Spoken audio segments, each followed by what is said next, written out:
Hello, everyone, and welcome to another edition of What Drives You. I am one of your hosts, Stan Windhorn, and with me, as always, is my co-host, Carl Bauer. Hey, Stan, I'm excited to meet this friend of yours, old friend of yours, a guest. Tell us a little bit about Mr. Jack.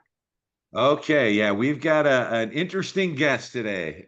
Interesting is a great way to explain Mr. Jack Rein. I've known Jack for many, many years. We've hinted about this, I think, on a few other episodes, but I had a very unique gig for a while and worked at a place called Medieval Times. The one that I worked at, the Castle, as we call them, was in Buena Park, California.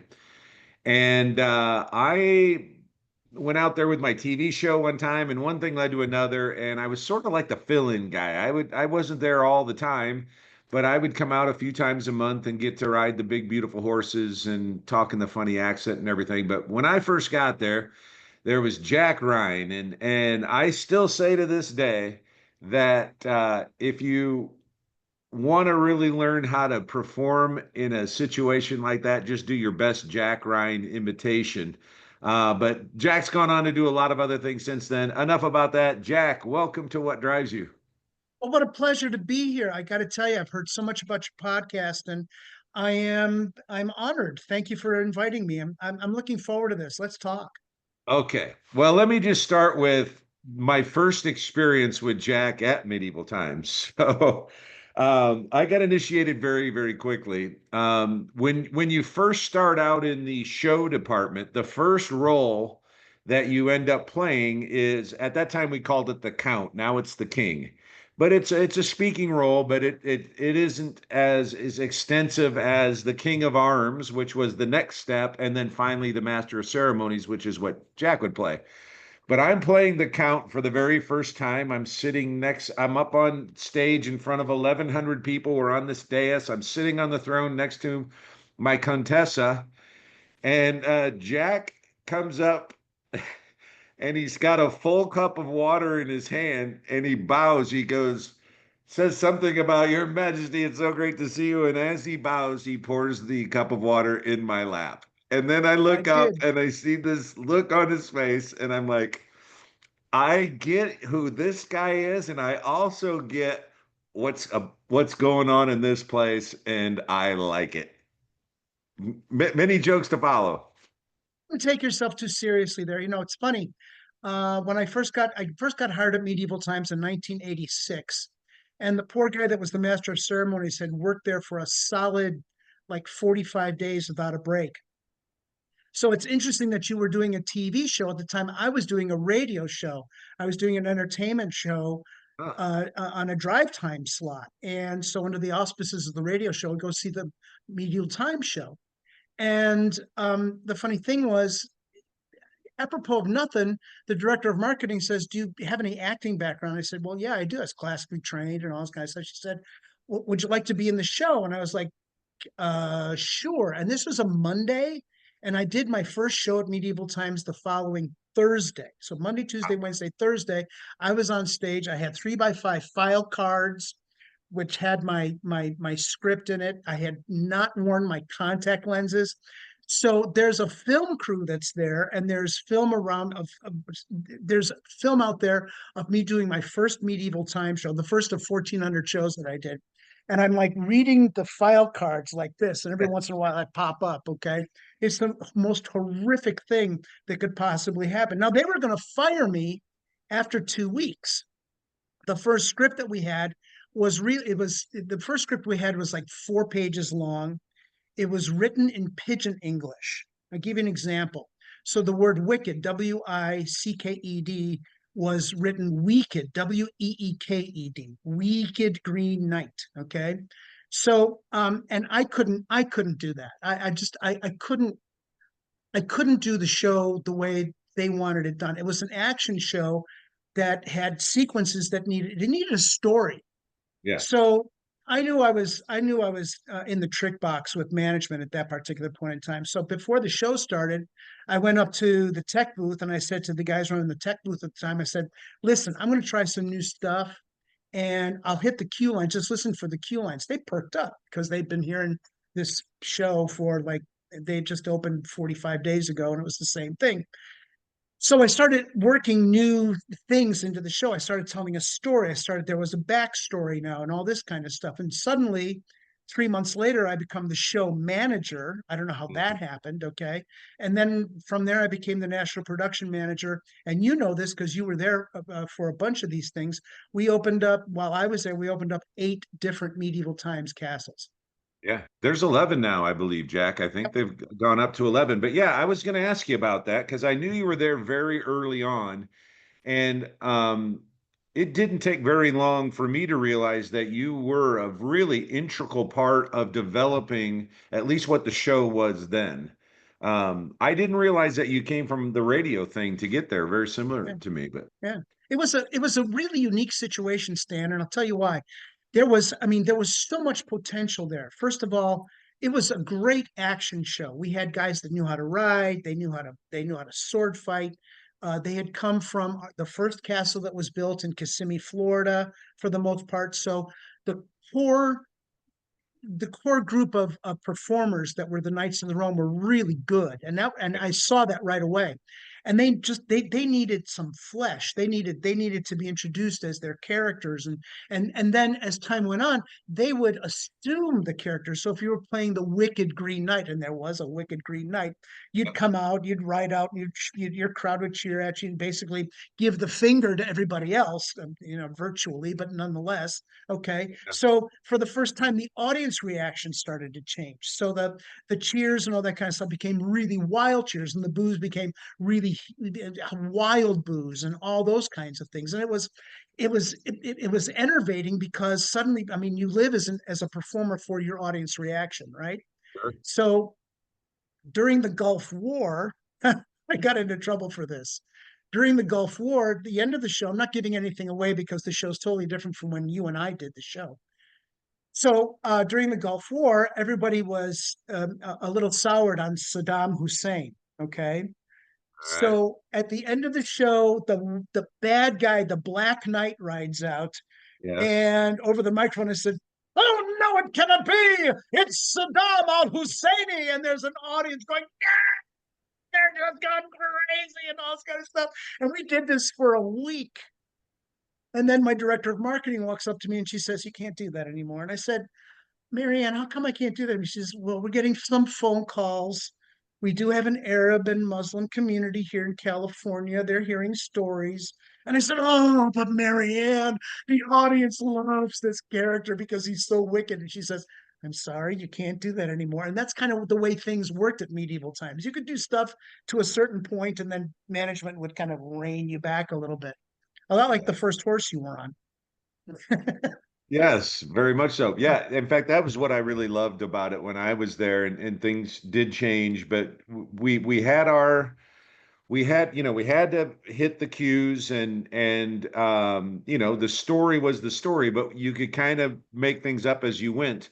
And I do agree with you that I think the character development of the six knights. So were you pretty involved in, because we had the champion from Castilla who'd won many Yeah, tournaments. We had the yeah, warrior priest. We had the right. youngest guy who just won his golden spurs on the field of bloody battle, covet and glory. The Green Knight, of course. What I always loved about the Green Knight is he was the evil and wicked Green Knight, but the people who sat in the green section loved being in that evil and wicked green section. They would really go for it. So were you actually involved in coming up with those personas? Well, it's funny with those guys because they were athletes that whose season never ended. Okay, they were working their butts off 7 days a week for the most part. Each of them would get like one night off and they would play through pain literally every single night or every single day. Because at one point in time, we were doing as many as 14 shows a week at one point in time. Okay. So you can imagine if you're one of these guys and you got to ride, you got to fight, you got to do games, you got to die. If you're going to die, you got to die properly and all this kind of stuff. Then they drag you out basically, and then another show happens. And so I thought everybody was kind of worthy of their own little story, and the story had been kind of slightly presented with the first script that we did, and then basically what I started to do is I started to do backstories. as you know, being the master of ceremonies, you get to ride out. The first thing that they see is you riding out to the middle of the arena. The first person that they meet is Mhm. you. And Yep. so you're able to start telling the story from the very first moment that they lay eyes on. And so then you could start talking about the champion of Castilla. You can start talking about the youngest champion in the history of the joust of European jousting. You could start talking about wicked, despicable, cruel Green Knight. You could start doing those things. And then when Yeah. these guys would ride out, their sections would cheer for them accordingly. Okay, get on their feet, scream, yell. When the Yeah. Green Knight would, because the Green Knight was always the last one that was introduced, ride Right. out, boos from everybody else, great cheers from his own section. They loved being evil. Yeah. And so if you're telling a story, that's really what you want, is you want to elicit an audience reaction. And that's what we were doing with giving the knights backstories. And so they actually put those things on. And as time went by and they got better and better at what they were doing, they took on more of the mantles of their characters.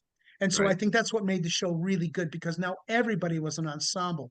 Ensemble's a French word for together. Everybody was together, not Yeah. only just the knights and the people up on stage who were counts and countesses, but the servers and all that kind of stuff. It was a Yep. wonderful 13 years. I got it all out of my system and I went on to bigger and better things. I'll tell you what, though, it gets in your system. Once you are medieval times, you spend time there, it becomes kind of a part of you. I got to tell you, that It was one does. of my favorite parts when I was doing the MC. I love doing the table call because we all did our own little jokes and stuff at the table call, but that was your first chance to really get that crowd going.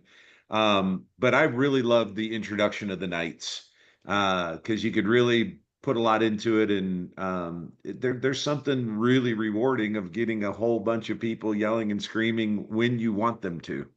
Yeah. So that was pretty cool.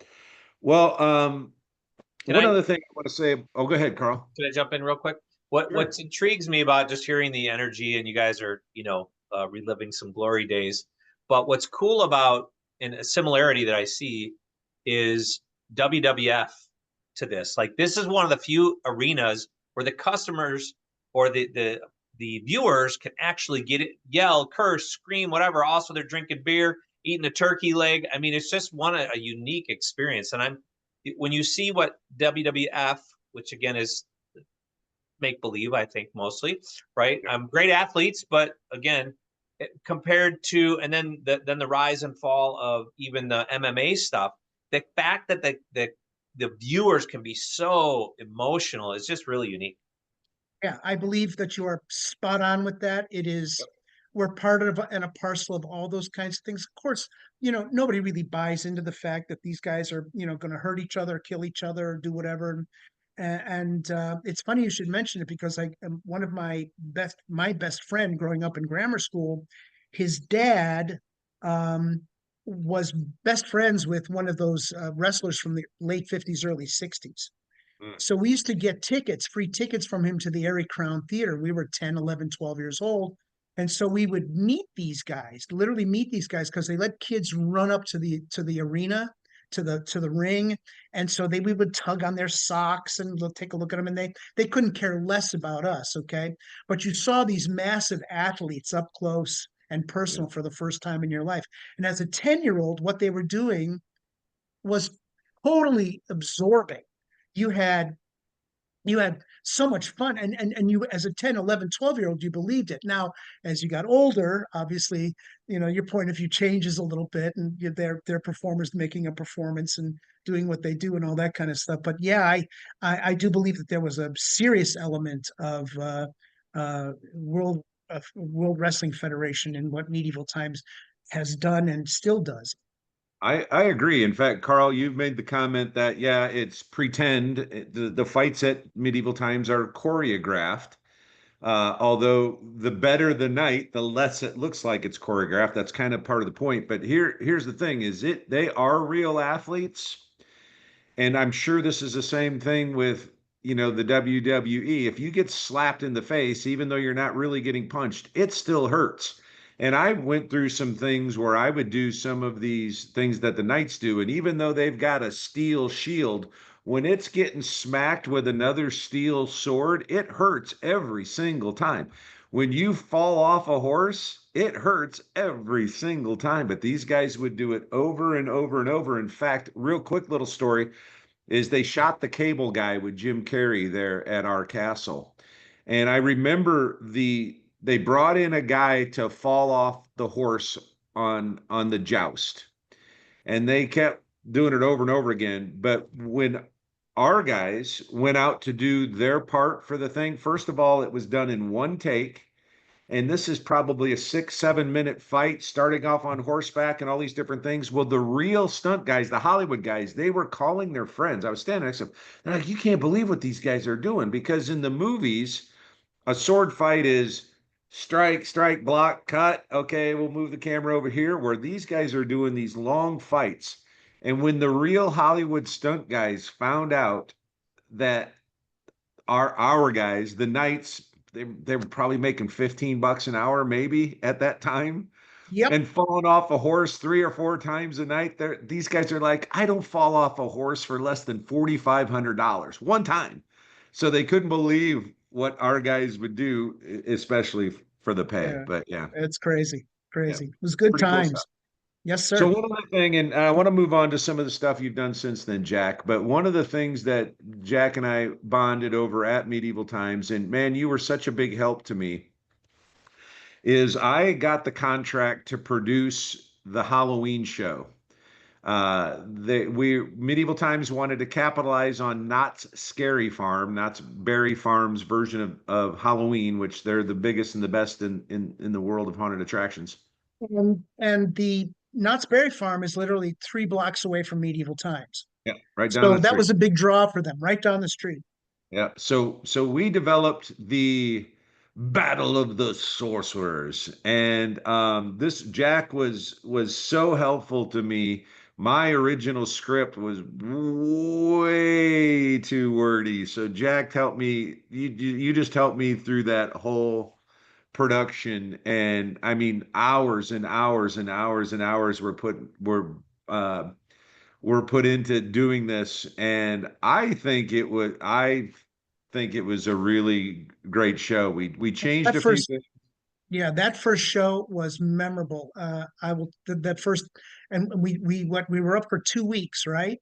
Yeah, Yeah. yeah. So, um, that first show had everything. It had great special effects.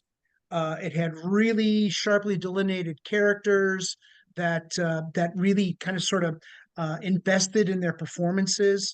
It was a fun show to do, and Illusion. for us who were used to the just doing the nightly show. Okay, it was a really cool challenge because it was suddenly like putting on a play within a play, and that for me was wonderful.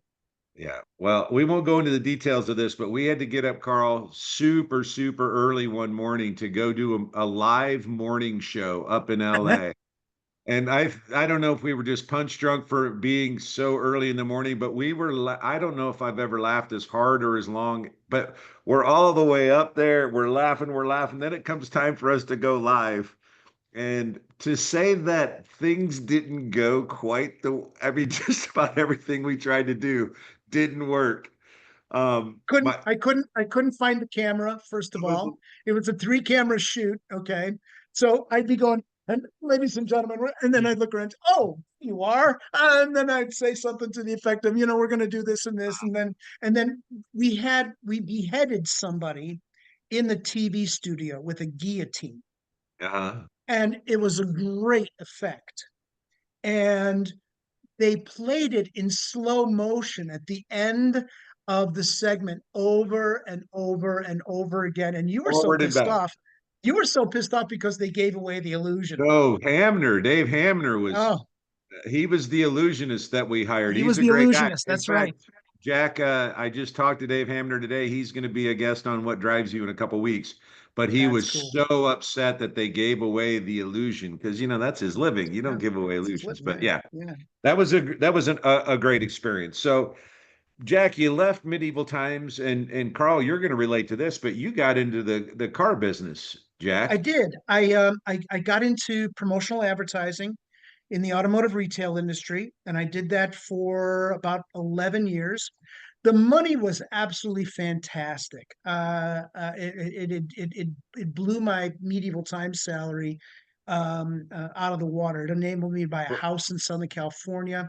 But just my about but anything would blow medieval. They're not yeah, exactly the highest exactly. paying gig. So But I traveled the country and I did slash it sales. So slasher sales were predicated on selling one or two really cheap cars. So there was the $88 car sale. So your advertising, which we produced, all the advertising, electronic print, everything. Okay, it was a point of sale production. We were there at a dealership either for a long weekend or a week or 2 weeks. We did stadium sales. We did all sorts of stuff. But the draw was you could buy a car for $88. And you should have seen some of the cars we sold for $88. I was in Canada. This is a true story. I was in Canada. Now, there are rules in the United States for roadability. I mean, you've got to be able, it's got to pass safety and all those kinds of things. So you got a lot of beaters, but you and for $88, but the dealership was selling so many cars at that particular point in time that they didn't care taking a little loss on this. This was their loss leader, if you will. Okay, it was the $88 cars. I go up to Canada and there's this chassis. It's got no wheels, it's got no interior, it's a chassis. And that's the $88 car. And I turned to and he's my boss at the time. And I turned to him and I said, that's the $88 car? And he said, yeah. And I said, how's that going to work? And he said, that's what they do here in Canada. They can sell whatever they want for $88. And I said, so somebody's going to buy a chassis for $88? Probably not, but we'll get them into something else. And sure enough, we sold 48 cars that day, and we were good to go. So my reputation suffered enormously in the automotive retail industry, as you can well imagine. But there are still on YouTube, there are commercials of me as my character name, which was Jumpin' Jack Slash, because Jumpin' Jack Slash is going to save you some cash. And I'm all over the lot. I'm doing all sorts of crazy things. It was like the perfect segue from medieval times to developing yet another character that was very yeah. successful financially. And my commercials exist to this day. I mean, it's probably going to go into the Smithsonian Institution one of these days. Or at Carl, least, does that sound familiar? Carl was owned a car dealership. He's been in the business his whole life. Does that kind of a yeah. sale ring any bells for you, Carl? Yeah, I think the people that I worked for at one point, I started in 93 in automotive and I'm still in it.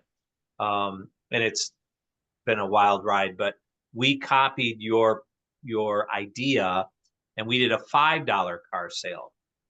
And it was, so here was the twist on what you did, Jack. We would have we'd buy a whole bunch of extra cars, but it was a single point dealership. So we'd have 100 to 200 used cars for sale. And we would promote this for a month. And literally people would come the night before because they had to the first person who was touching the car next to the car, if that was the $5 car, you could buy it for the $5. Yeah. Okay. So Yeah. you kind of had to guess. I mean, obviously it wasn't that hard when it was a $5 car. And to your point, a lot of these cars were $1,000. We just sold them for $5 because of the promotion. But so what the guy would do, he'd have all these was $10,995, now $5. Right. So you Yeah. didn't know till that morning at 10 o'clock, what I think was a kickoff time, we'd walk and throw those into the thing. The place went bonkers because if you landed on a $5 car, right? It Any was cars yours. yeah, Yeah. it was Right. yours. And so then what we trained the salespeople do, and again, maybe this was stolen from you, was, hey, you know what? I know you just got that car, but we'll give you 1,000 on trade-in if you trade it on something else. So it's kind of a neat, way to get someone. Again, all these numbers were bushed, and it was just a big show. Oh But it my was a God. fun And day. then, yeah, it was a fun day. It could be, I mean, I'll be honest to God, there's a dealership in Alabama. Can I use brand names? Sure. Can I Sure. use dealership names? Say This whatever was you want. this was Bill Hurd Chevrolet in Huntsville, Alabama. 6 football fields of cars. There were 4 of us. Okay. Now, Mr. Hurd, who was alive at that particular point in time, was flying in a helicopter around the dealership. And there were probably 1,300 people in line when we opened up at 10 o'clock. No, that point in time it was 9 o'clock in the morning because the dealership didn't think they could keep people out. Okay. So we had it all fenced off, 1,300 people waiting to buy. I think it was at that point in time, it was like they had 1,000 cars for sale. It was a huge dealership. And Mr. Hurd is flying in his helicopter. So the $88 car was one of the very last things that we sold. And you had to be sitting behind the wheel of the car in order to qualify. And this really nice lady sat there literally for hours in a 98-degree humid temperature day in Huntsville. Okay.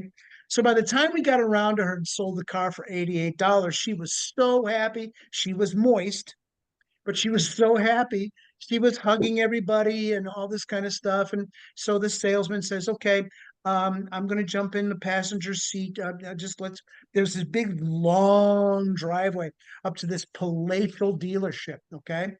And so she's driving down the middle and the car literally explodes, goes,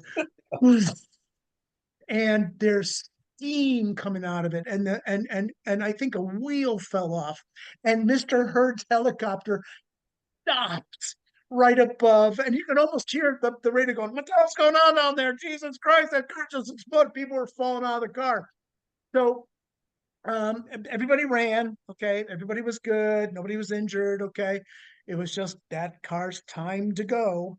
And so she ended up buying for $88 a 2-year-old car that she's probably still driving to this day. That's one of my favorite stories. I love that story. The fact that the car exploded was even, and nobody got hurt, that was even better because that was a visual. That was Yeah. also the first time I'd ever tried moonshine. Moonshine was big in Huntsville, Alabama. Well, we'll get to alcohol in just a second. But that does remind me a lot of, I mean, when you have a live show like we did at Medieval Times, where you've got animals, Uh-huh. you've got weapons, you've got drunken customers. There's things happen during the show. Yep. I wasn't there for this one, Jack, but you told me the story about the Falcon routine where the Falcon Oh. hit the Mm. wire and it's flopping It, it, around on the it kind ground. of it kind of it kind of hurts my heart to Yeah. okay. So to begin with, what they did was there was an insurance problem because our lances were breakaway lances and they were made out of balsa wood. Okay. So they were pre-cut. They were meant to explode, but there were pieces of the lances that were flying into the audience. So the and I don't know who made this decision. This was a corporate decision. They decided to put up netting during the Mhm. jousting. And so they had to do guy wires that the netting would literally be risen upon, okay, and dropped once the joust was over. Well, if you're flying a falcon in an enclosed space and there are tension wires, there were 4 tension wires that were strung horizontally from literally almost from ground level up to the ceiling. You mean vertically. You talking about the Yeah, I'm vertical. sorry, vertically, Yeah. not horizontally, vertically. Okay.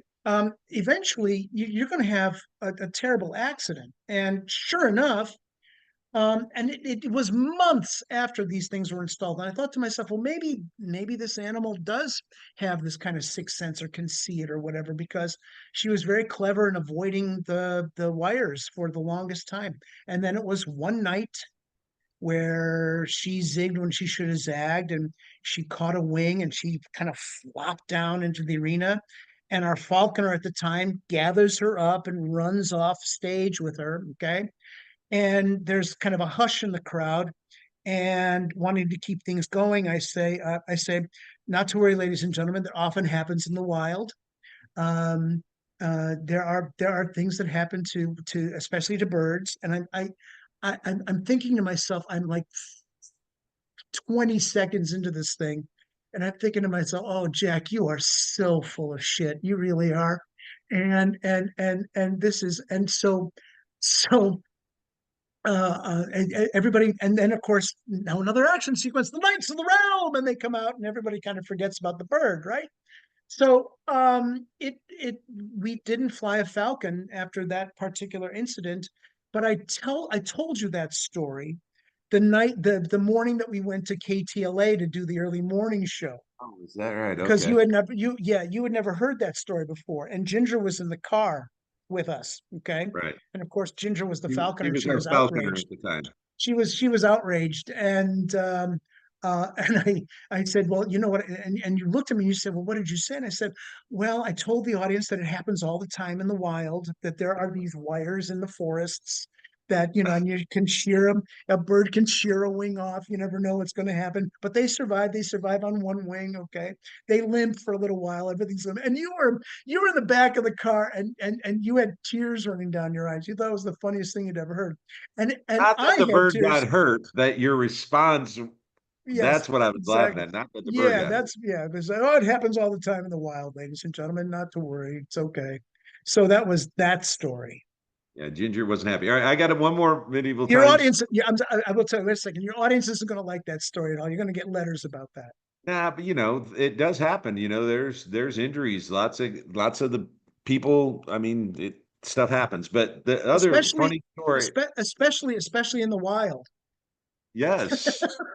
One other funny story of Jack having to think on his feet is we did this thing before the show called a knighting ceremony, and people would Oh, pay extra money and they'd kneel on the pillow in front of the count and he would use his sword and he would knight them and everybody would cheer and this particular time it was a couple that were getting mhm. knighted and there was the guy down on his knees on the pillow and he's like, okay, our new knight and whatever. And the people start cheering. And Jack's like, wait, my lords and ladies, wait, I believe Sir, whatever the guy's name, I think he has something else to say. So Jack puts the microphone down to the guy on his knees. And the guy goes, would you make me the happiest man in the world and marry me? And the crowd goes crazy. And Jack's like, wait, my lords and ladies, we have not yet heard her answer. And he puts the microphone in front of the lady. And she's like, I barely even know this guy.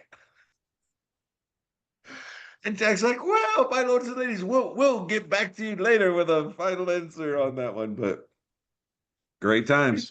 Sometimes you just got to rip the microphone away and say, "We'll come back to this. It'll be fine. Everything's going to be okay." Never leave And them with a sour taste in their mouth. I really didn't want to make this whole thing about medieval times, but that just reminds me of one other one. I promise. One other one, and then Okay. we're going to move on to the sweeper and then on to bourbon. I promise. Okay. All right. Um, but during the Battle of the Sorcerers, we had built this other stage in the lobby where people wait to get out into or go into the arena for the real show, and we did a little pre-show thing. That's where we used the guillotine and a few other illusions.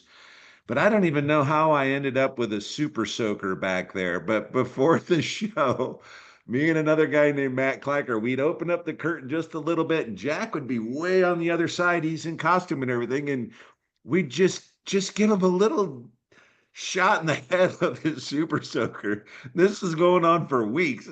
Jack's putting in repair orders to the, to the they're like, there's So something leak. I'm leaking looking up here. going, why is it leaking here on me? What? I mean, It was yeah, at the you end of the run crazy when guy. you finally Yeah, caught us in I action. did. I was, and you know what? Again, tears running down my face because you pulled it off. We did. We That got was brilliant. we almost 2 weeks without getting caught. Yep. Okay. Yep. So during this medieval times, part of my career has always been the marketing of unique and innovative products. And one of them that was very, very interesting was a rubber broom called the Sweeper. Huh? And I learned so much about sales. I learned so much about controlling a crowd, but we would do home shows and stuff all over the country. Had a little 8x4 stage with these four different floors. It was about a 2 minute pitch. There was humor in it. It was compelling, but we called it building a tip. You get one person to watch and that leads to two, and pretty soon you have 20 people. It had a great close where at the end of it, people are rushing us with $20 bills. And so Jack was one of the guys that I recruited So Jack and I went all over the place, right? Remember the Dallas show the most. The Dallas show was funny because we ran out of broom handles. You gonna tell that story? You can tell it. Okay, so first of all, Stan talk. He has taught me so much about sales, and he was really good at this. And he made both of us a boatload of money. So we're in Dallas, Texas. We're doing a big home show, and we're selling sweepas. Get the product in the customer's hands, make them take possession. I mean, it's classic. It's classic sales 101. Okay, they're compelled to turn over their $20 bill at the end of the presentation because they're not going to give it back. We run out of broom handles, and we have like 4 boxes of broom heads without handles. So I look at Stan and I said, "What are we going to do?" He says, "Well, people can go to Home Depot for $2 and they can buy a broom handle, and they can buy this particular broom head discounted for only $15. Was 20, now 15. You add the $2 broom handle that you're going to buy at Home Depot, and that will give you a $17 broom. Should be $20 broom, but it's only $17 with your $2 broom handle that you're going to get at Home Depot." We And I still said, "Do you sold think?" out. I said, "Do you think it'll work?" And he said, "Oh hell yeah, it's gonna work." And we sold out 4 boxes of broom heads in like 45 minutes. It was hysterical. And again, we have had so much laughter between us. One of the things I think that keeps us friends over the years, I don't need to talk to you every single day, every single year, whatever, okay?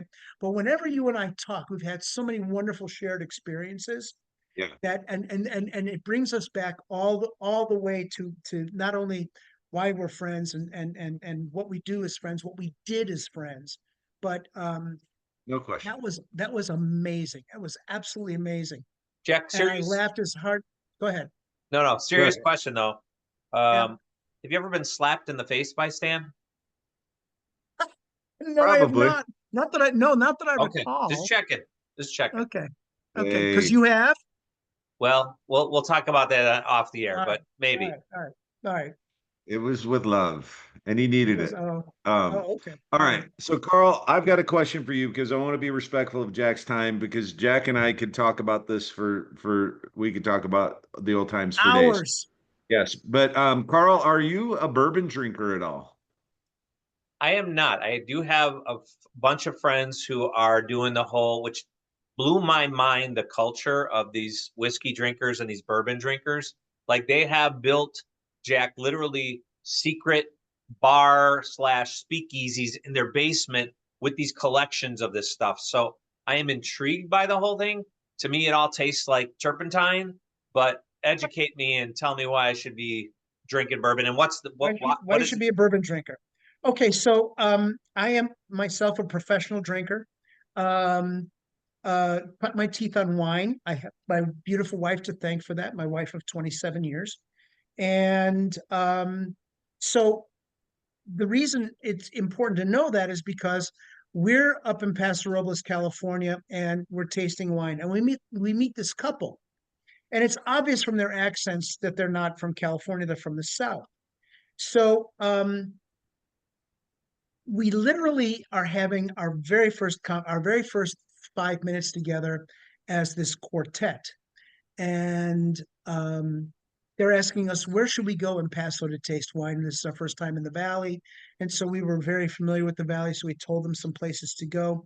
And the gentleman who we were with says, "So when you're not drinking wine, what kind of whiskey do you drink?" And we were both single malt Scotch people at the time. And so my wife Shelly Ann says, "Well, we like Scotch." He says, "Yeah, but if you're going to drink bourbon, what kind of bourbon do you drink?" And she says, "Well, I really like Basil Hayden." And so the guy reaches out his hand and he says, "I'm Jeff Hayden." Turns out to be the great, great, great grandson of one of the greatest distiller operators in the history of bourbon. And he says to us, because we spent the weekend together, it was their anniversary. We were having such a good time together. He said, "We put this little thing on called the Kentucky Bourbon Festival. Why don't you come as our guest and enjoy it?" This was in 2015. So for the next 3 years, we actually not only came to the Bourbon Festival here in Kentucky, but we started to work the Bourbon Festival here in Kentucky. So we met all sorts of people. We met distillers, we met distillery people. We met, I mean, because the festival at that time was given literally to celebrate this enormous industry.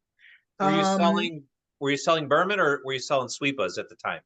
no, at this particular point, we were doing a an event at my old Kentucky home country club, which is in a rotunda, beautiful rotunda. It's where Stephen Foster wrote a lot of his music. It's really a gorgeous little park. We were doing an event called Bourbon, Cigars, and Jazz. So it attracted 600 of your closest friends. And I was out of the cannabis industry by that particular point in time. And so this became Bardstown became a spot where we would vacation because we met so many friends. And then 5 years ago, we bought the house here and we've been living here full time for 3 years. Now, you ask about bourbon, what makes bourbon so compelling? Okay. Well, Well, Jack, first share of with all, Carl a little bit, first of all, what you're doing, because you're working with the Museum of Bourbon yeah, History. I Okay. am. So I'm the executive director of the Oscar Getz Museum of Bourbon History here in Bardstown. Our museum is 40 years old. It's in a building that's 200 years old. It was built in 1826. And the building is really interesting. It's a four-story building. Um, and the museum is on a single floor. It's the first floor of the building. So in its history, Spalding Hall was the first college that was built west of the Allegheny Mountains, kind of a who's who of early American history actually graduated from here. During the Civil War, this became a hospital for wounded soldiers on both sides. Tried to convert back to a school after the war was over, but mostly because of the war, it became an orphanage and stayed an orphanage until 1911. Then it became a high school for Catholic boys from 1911 to 1968.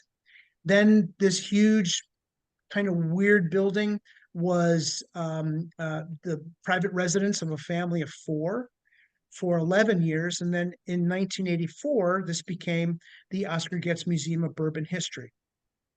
Our collection is unique in the world. We have the finest collection of pre-prohibition and prohibition bourbons in the world. Now, I got this job literally by accident. My wife, I'd been kind of comfortably semi-retired. I was still doing a little bit of manufacturing of some products down in my basement, mostly pet care products. And my wife kept pushing me away. You got to go get a job. Go get out of the house. Go get a job. Go do something. Okay.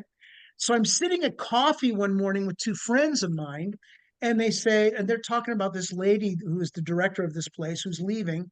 And I kind of sort of am half into the conversation. I look up and I say, the Bourbon Museum directorship is open. They said, yeah. And uh, uh, they said, why? I said, well, do you think I'd be competent at that? And they both look at me like robots and they said, oh, yes, it's your thing. And I went, okay. So I gave them a resume and I went through an interview process. And I said to them, I said, look, if you hire me, I'm going to be an agent of change because the museum really hasn't changed in at least the last decade, probably the last 20 years. And so it needs upgrades, it needs electronics, it needs new cabinetry, it needs paint, it needs everything. So if you want to keep it the way it is, which is okay because it's kind of cool the way it is. I mean, you look around the architecture here, and it's not really much change from 1826. I said, I'm going to be an agent of change. And so they gave me the job. So I've been on the job for 2 years. I have learned so much, not only about bourbon and bourbon history and all those kinds of things. Um, you meet the most interesting people in this industry. And just like almost just like wine, they're like farmers. They're like farmers one generation removed, essentially. So these are people of the earth and they've been here forever. And this is a generational business. I mean, for example, right behind me, this window here, is I can look at the guys that are the master distillers at Jim Beam. They have a house about a half a block away from where I'm sitting right now. Fred and Freddie No. They're eighth and ninth generation master distillers at Jim Beam. They're all part of the Jim Beam family, Jacob B. Beam being the first one in 1827. So there's this thread of history that goes all the way through bourbon and all the way through American history, because you can't really separate American history and bourbon history. They grew up together. They in 1964, Congress declared bourbon the national American spirit. Our building shares a very unique distinction in that we are not only on the National Historic Registry, we're also on the American Battlefield Trust because of what the work that was done here during the Civil War. It's really a cool place. But why would I, if I could go say, Carl, now Carl, you're a newbie, and I'm one of the instructors at the Bourbon Capitol Academy. And we teach you how to drink bourbon. We start you with what I would call learner bourbons, baby bourbons. Basil Hayden is a great example of what that is. It's an 80 proof, very mild, really easy to drink, a little bit on the sweet side bourbon. Okay. I introduce you to Glencairn Glass, which is specifically for tasting whiskey. And I teach you how to nose the bourbon. I teach you how to take a little sip and desensitize your tongue so that the second sip gives you more and more of what the characteristics of that bourbon are. I will then give you 4 more tastes throughout my lesson plan, which includes not only history of bourbon, but distilling, the distilling process, and all those kinds of things. So almost from the immediate outset of my coming to Bardstown, I was surrounded by an industry that really fascinated me, and I wanted to become a part of it. And so I find myself as an integral part of the bourbon industry right now because I run their museum, and everybody knows my name. And everybody wants to be Jack's friend because he's got the good bourbon. I Hey, man, got the good bourbon.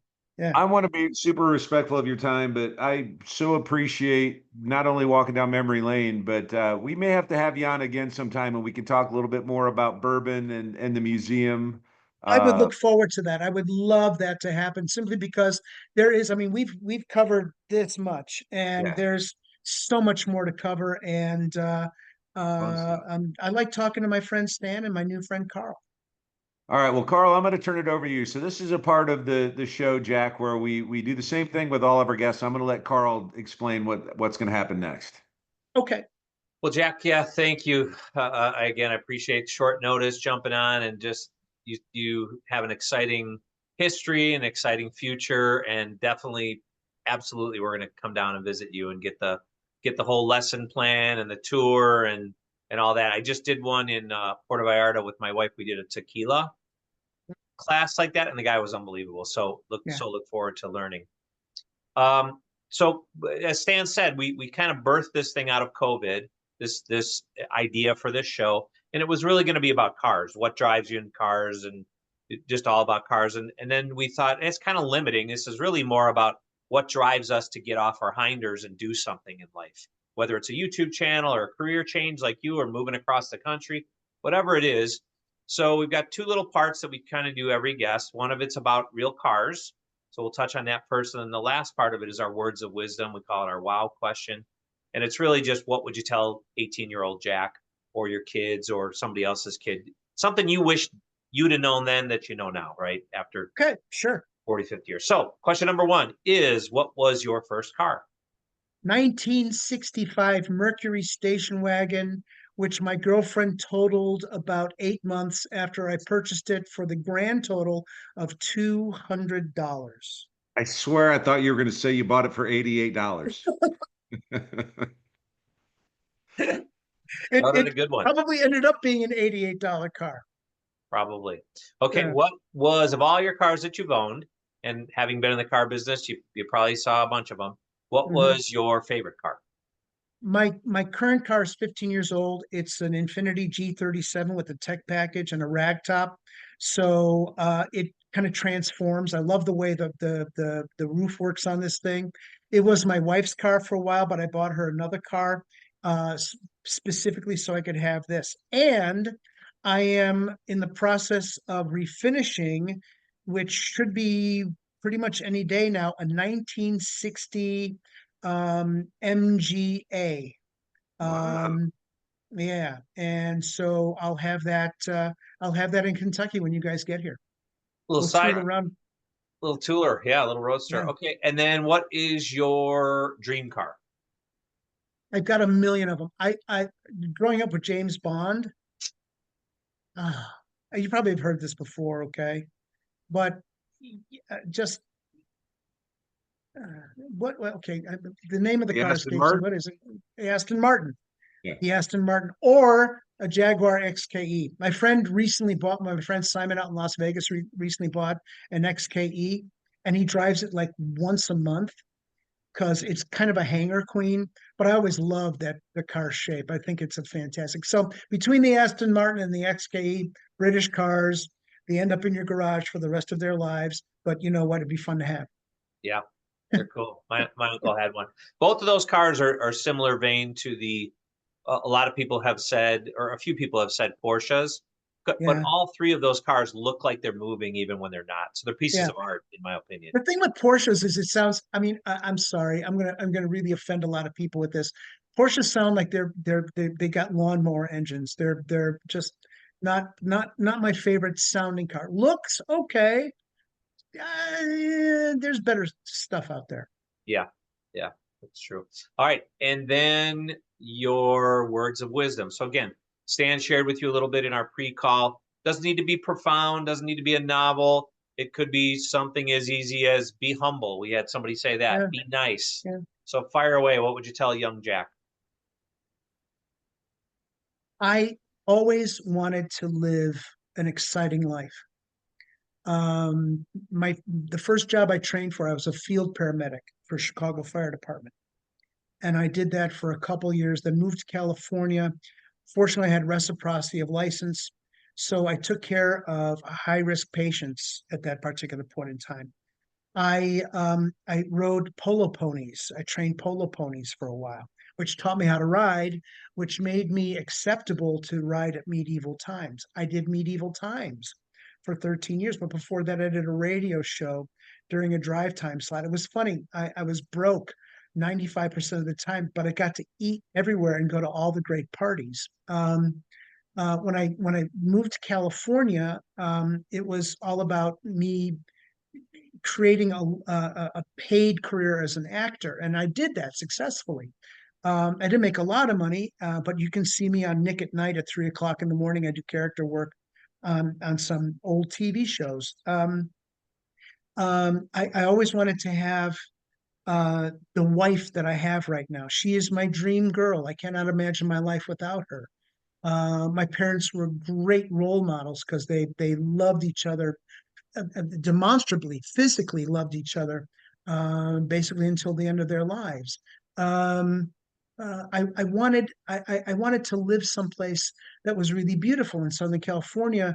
My little house, my little craftsman house in California in Tustin was really beautiful. I never thought in my wildest dreams I would ever move to Kentucky, but here I am.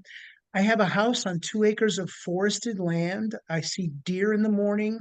I've got all sorts of critters. I raise bees, so I make my own honey. Um, I have this job as the executive director of the Oscar Getz Museum of Bourbon History in historic Spalding Hall in Bardstown. And it's the coolest job in the world. And I would say this to 18-year-old Jack. I would say you have 7 moves in you during your lifetime. Okay. And don't let age hold you back from anything. I'm about to celebrate my 70th birthday in November. I have never felt younger, more engaged, happier in my life.